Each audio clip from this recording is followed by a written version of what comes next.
एक लक्षात घ्या, माझ्या माहितीप्रमाणे आंदोलन अद्याप संपलेलं नाही. काल रात्रभर माझी काही प्रमुख आंदोलक नेत्यांशी चर्चा झाली. आज दुपारनंतर आम्ही तिकडे जाणार आहोत. काल देशाच्या युवा शक्तीनं, तुम्ही त्याला काय जेन झी म्हणा किंवा वाय झी म्हणा, देशाच्या युवा शक्तीनं आपला संताप, आपला उद्रेक ज्या पद्धतीने व्यक्त केला त्यालाच आम्ही लोकशाही मानतो. नरेंद्र मोदी आणि अमित शहा यांच्या सरकारने आणि त्यांच्या पोलिसांनी त्या तरुण मुलांवर, मुलींवर ज्या प्रकारचा अमानुष लाठी हल्ला केला, अश्रुधूर सोडला, फरफटत नेलं, पाय तोडले, डोकं फोडलंय, जाऊन पहा तुम्ही. आम्हाला जालियनवाला बाग हत्याकांडाची आठवण झाली.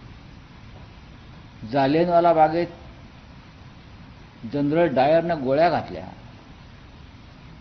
इथे भाजपच्या जनरल कायरने लाठीमार केला, अश्रुधूर सोडला. लहान लहान मुलींचा आक्रोश पाहिला. यांना मुलं बाळं नसल्यामुळे किंवा जे आहे ते परदेशात असल्यामुळं सुरक्षित, त्यांना आमच्या भारतातल्या मातीतल्या मुलांचं दुःख, त्यांच्या आईवडिलांचं दुःख आणि यातना कळणार नाहीत. म्हणूनच मी आज सांगितलं, कालचा दिवस हा भारतीय लोकशाहीतला अत्यंत काळा दिवस होता, ब्लॅक डे. हा 20 जुलै हा दिवस यापुढे डरपोक दिवस म्हणून साजरा करावा. डरपोक दिवस. सर, तुमचा पक्ष मुंबईमध्ये ग्राउंडवर होता, तुम्ही देखील इथं होता. राष्ट्रवादी काँग्रेसने सांगितलं होतं आमचे 8 खासदार जमिनीवर ग्राउंडवर दिसतील. काँग्रेसही कुठे दिसलं नाही. मला असं वाटतं, नाही, मी डरपोक हा पोलिसांनी ज्या प्रकारचा अत्याचार केला, हल्ला केला, ज्या पद्धतीनं लहान मुलांना मारलं, हा डरपोकपणा आहे ना. सरकार लहान मुलांना, विद्यार्थ्यांना घाबरलंय आणि हुकुमशाहीप्रमाणे ते आंदोलन चिरडून टाकण्याचा प्रयत्न करत आहे. काल ग्राउंडवरती आम्ही सगळे होतो की. काल आम्ही ताबडतोब वांगचुकना भेटायला गेलो. त्यांच्या प्रकृतीची चौकशी जाऊन आम्ही केली सफदरजंगला, त्यांच्याशी संवाद साधला. त्यानंतर आम्ही परत तिकडे काही आंदोलकांना भेटलो. संध्याकाळी मी स्वतः जंतर-मंतरला गेलो होतो काल. आता परत आम्ही जाणार आहोत. तुमच्या पक्षाबद्दल प्रश्नच नाही. सुप्रिया सुळे म्हटलं की आमचे 8 खासदार खांद्याला खांदा मिळून या लोकांसोबत, विद्यार्थ्यांसोबत आहेत, आंदोलन पाहायला मिळतील. मला असं वाटतं की काय त्यांच्या पक्षानं महाराष्ट्रात आंदोलन केलेलं आहे.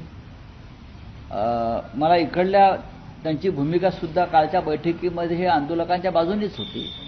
स्वतः सुप्रिया सुळे या आजारी आहेत.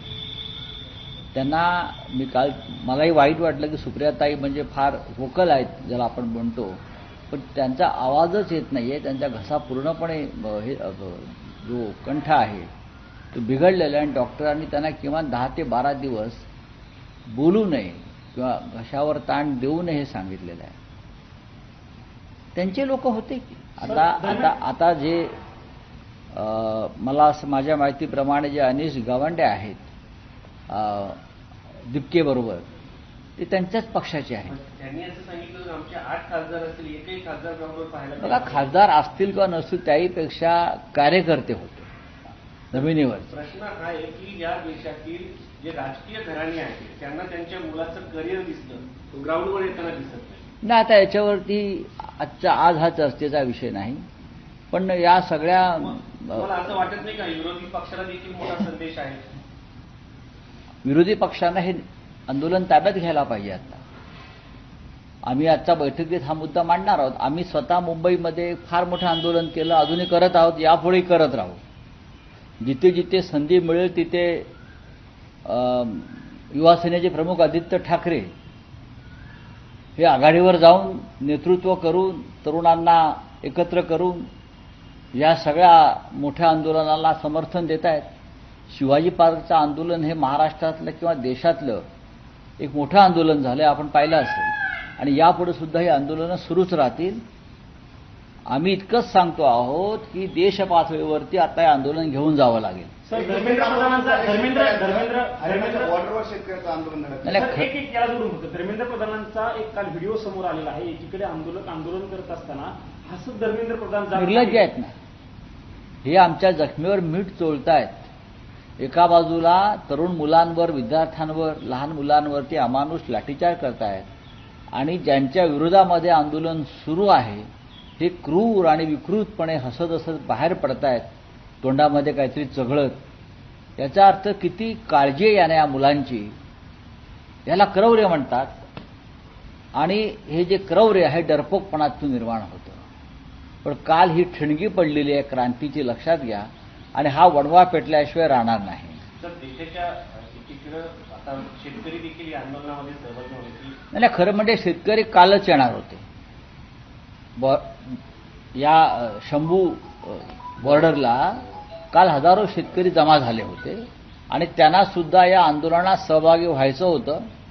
पण दिल्लीमध्ये जितका पोलीस फोर्स लावला त्यापेक्षा जास्त पोलीस फोर्स काल शंभू बॉर्डरला होता आणि पंजाबच्या शेतकऱ्यांना, हरियाणाच्या शेतकऱ्यांना काल तिथे रोखण्यात आलं.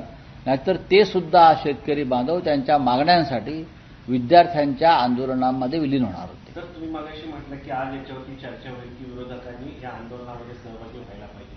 गोंधळाची स्थिती विरोधकांमध्ये अजूनही नाही. लोकांच्या, विद्यार्थ्यांच्या भावना त्यांच्यापर्यंत पोहोचत नाही. बघा, शिवसेना पक्षप्रमुख उद्धव ठाकरे यांचं असं मत आहे खरं तर की इतके संतप्त आहेत आणि या विद्यार्थ्यांच्यावरती अत्याचार आणि लाठीमार होऊन त्यांचं तर असं म्हणणं आहे की याच्यावरती भारत बंदचा पुकार केला पाहिजे विरोधी पक्षाने. राहुल गांधीला अजूनही बाबा लक्षात येत नाहीये.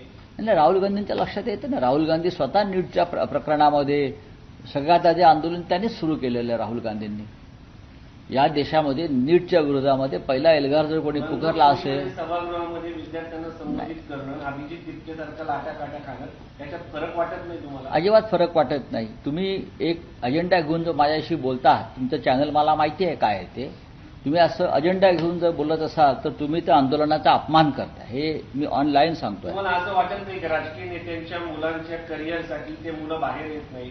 2-4 पक्षाचे नेते येतात, विरोधकांची असं अजिबात घेतलेली आहे. नाही. सारख्या माणसाच्या मागे एवढ्या मोठ्या प्रमाणात लोक हे येतात. ह्याच्या तुमचा गैरसमज काय आहे. संबंध आला सर? तुमचा गैरसमज आहे. हे जे लोक आहेत हे एका व्यक्तीच्या मागे नाही आहेत.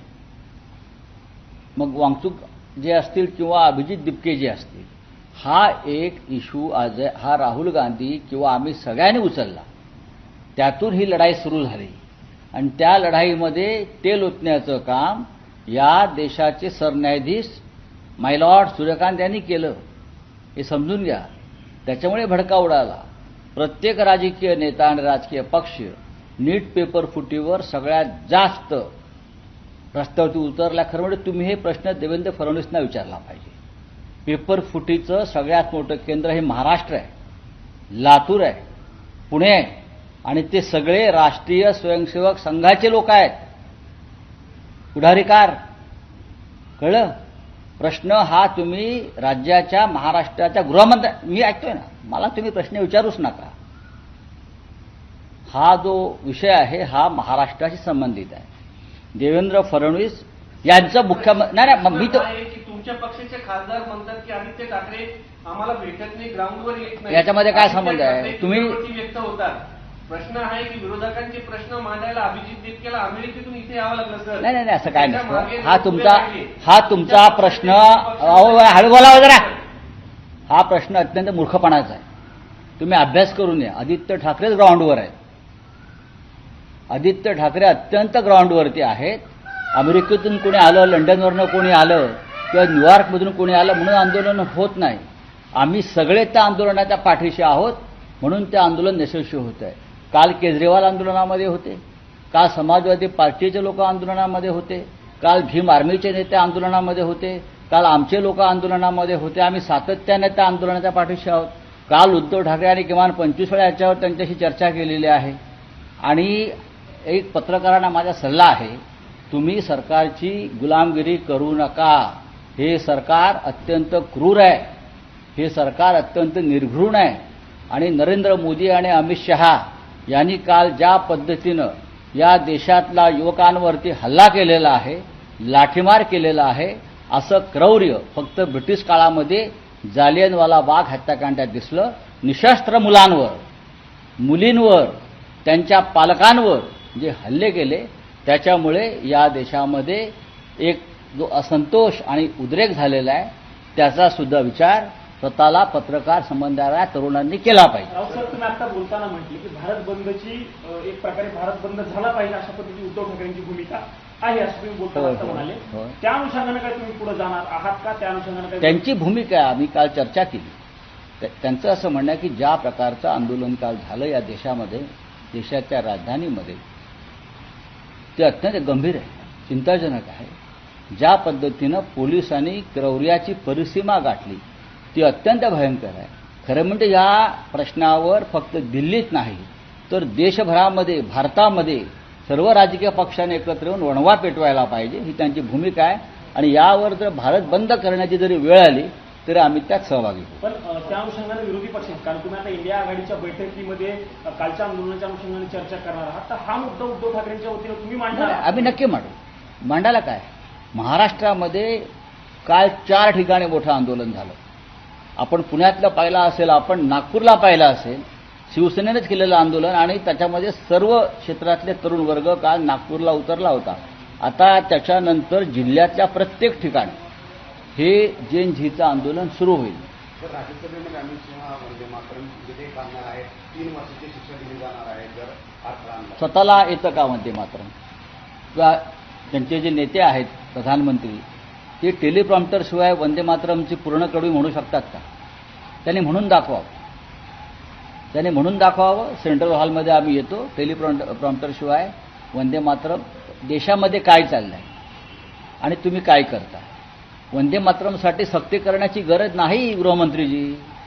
वंदे मातरम हा देशाचा आत्मा आहे आणि भारतीय राष्ट्रीय काँग्रेसच्या पहिल्या अधिवेशनामध्ये वंदे मातरमचं गाण वाजवलेलं आहे, तुम्ही नाही. ज्यांनी देशाच्या स्वातंत्र्यात आणि स्वातंत्र्यानंतर आपल्या कार्यालयावर 52 वर्ष तिरंगा फडकवला नाही, त्यांना आता राजकीय कारणासाठी वंदे मातरमची आठवण यावी यासारखं दुर्दैव नाही. बोले हिंदी में क्या है भाई? सर, जो बीजेपी प्रोटेस्ट को लेकर आप लोगों का क्या स्टैंड है? कल जिस तरह से एक्शन लिया गया प्रशासन के द्वारा, जो खबर है सर 118 प्रोफेशनल है पुलिस को, जो ऑफिसर्स और सिक्योरिटी ऑफिसर वो इंजर्ड हुए हैं, गाड़ियां भी तोड़ी गई, कुछ पुलिस वालों के बच्चे भी। आंदोलन में ये होता है, आंदोलन जब होता है लाखों की संख्या में लोग आंदोलन, लोकतंत्र में आंदोलन का बहुत महत्व होता है. आप इस आंदोलन को नजरअंदाज नहीं कर सकते. लाखों युवा कल आए थे, बॉर्डर पर किसान भी आए हैं, आपने देखा होगा. आज किसान दिल्ली में आएंगे. किसान तो कल ही दिल्ली में आने वाले थे लेकिन उनको रोका गया. जिस तरह से पुलिस ने बहुत निर्घृणता से बच्चों को मारा है, पीटा है, आप उनसे बातचीत कर सकते थे. गृहमंत्री जी, प्रधानमंत्री जी या और कोई बड़ा नेता जाकर उनसे बात कर सकते थे. वो भी आपके बच्चे हैं ना. जैसा जय शाह आपका बच्चा है अमित शाह जी, वैसे ये भी आपके बच्चे हैं.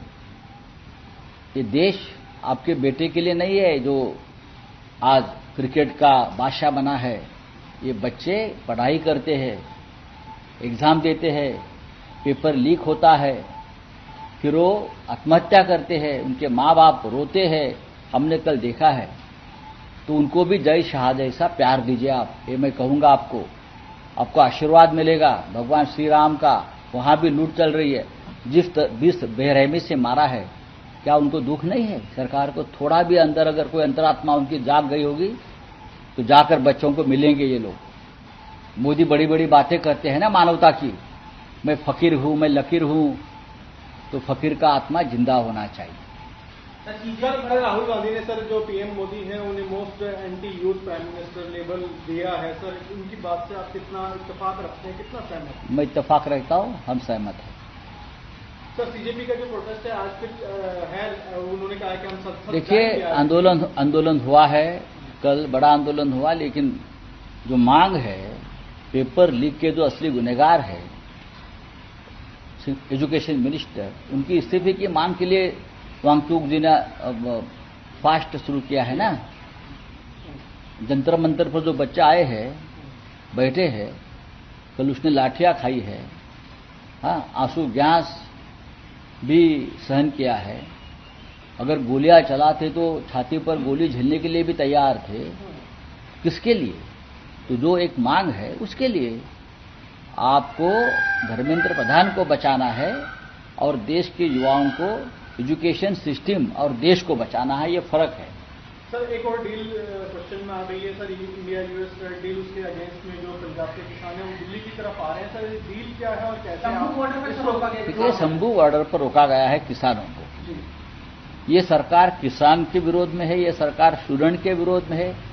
सभी के सरकार सिर्फ अपने स्वार्थ के लिए काम कर रही है, राजनीतिक स्वार्थ के लिए। ना किसानों की चिंता है, ना युवाओं की चिंता है। लेकिन जब किसान भी, खास करके पंजाब का किसान भी दिल्ली में आएगा तो ये सरकार को संसद से भागना पड़ेगा। सर राम मंदिर में डोनेशन का जो चोरी हुआ था सर, उसकी गिनती के लिए एक नई टीम बनाई गई है। सुप्रीम कोर्ट ने भी कल आदेश नहीं, लेकिन जो चोरी हो गया माल कहाँ है और ये चोरों के सरदार कहाँ हैं?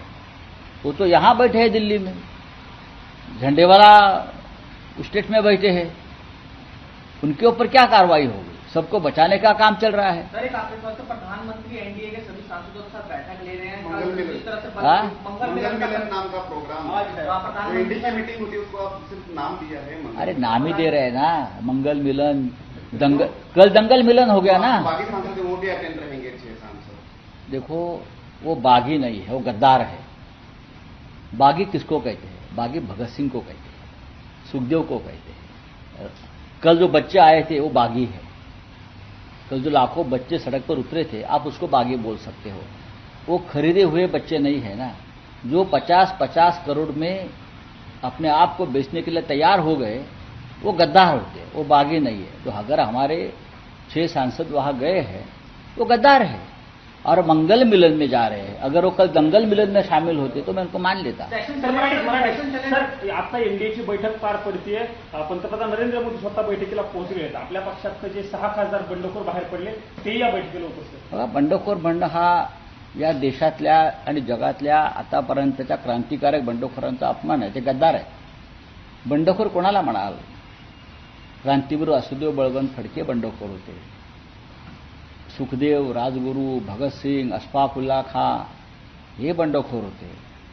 काल लाखो विद्यार्थी जे रस्त्यावर उतरले नीट पेपर लीकच्या विरोधामध्ये आणि संसदेवर धडकले, ते लाखो विद्यार्थी बंडखोर होते, ते बागी होते. पण जे 50-50 कोटी रुपयाला विकले गेले 6 खासदार शिवसेनेचे जे मशालीवर निवडून आले, 6 खासदार, मी त्यांची नावं घेतो त्या गद्दारांची: संजय दिना पाटील, भाऊसाहेब वागचौरे, संजय देशमुख, संजय बंडू जाधव, तो नागेश अष्टेकर. बरं का, हे जे 6 खासदार आहेत हे बंडखोर नसून ते गद्दार आहेत. त्यांनी 50-50 कोटी रुपये घेतले आणि स्वतःचं ऑक्शन केला, लिलाव केला. त्याच्यामुळे ते जर त्या कुठल्या मंगल मिलनमध्ये गेले असतील तर त्यांचं मंगल त्याच्यातच आहे, गुलामी करण्यामध्ये. काल जे दंगल झाली ती दंगल मिलन होतं. अख्ख्या देशातून युवा आले आणि त्यांनी एक वैचारिक दंगल केली, संसदेवर धडकले. आम्ही त्यांना बंडखोर मानतो, आम्ही त्यांना बागी मानतो. शेतकऱ्यांना ताब्यात घेण्यात आले. बघा, हे सरकार दुसरं काय करू शकतं? हे सरकार, आता तुम्ही ह्याचाही दोष कोणाला देणार? शेतकरी आले, शेतकऱ्यांचे प्रश्न आहेत. अमेरिकेबरोबर जे सरकारनं डील केलेलं आहे त्या संदर्भातले काही शेतकऱ्यांच्या जीवनात निर्माण झालेल्या समस्या आहेत, त्यांच्याशी कोण बोलणार? कुठे आहेत देशाचे काय ते कृषी मंत्री? मग त्यांचाही राजीनामा मागायला पाहिजे शेतकऱ्यांनी. धर्मेंद्र प्रधानचा राजीनामा घ्यायला पाहिजे. मग त्याच पद्धतीनं शेतकऱ्यांचे जे मंत्री आहेत, शेती मंत्री, त्यांचाही राजीनामा घेतला पाहिजे. या देशात महागाई उसळली, अर्थमंत्र्यांचा राजीनामा घ्यायला पाहिजे. संरक्षण मंत्री अपयशी आहेत, त्यांचा राजीनामा घ्यायला पाहिजे. आणि या सगळ्यांना जबाबदार असल्यामुळे नरेंद्र मोदींचा राजीनामा असायला पाहिजे. राजघाट से डिटेन किया गया, तस्वीरें आ रही हैं. देखिए, राजघाट में महात्मा गांधी का समाधि का दर्शन लेने के लिए किसानों को रोका जाता है. ये तो तानाशाही की हद हो गई. तानाशाही तो इस देश में है, लेकिन तानाशाही की हद हो गई है.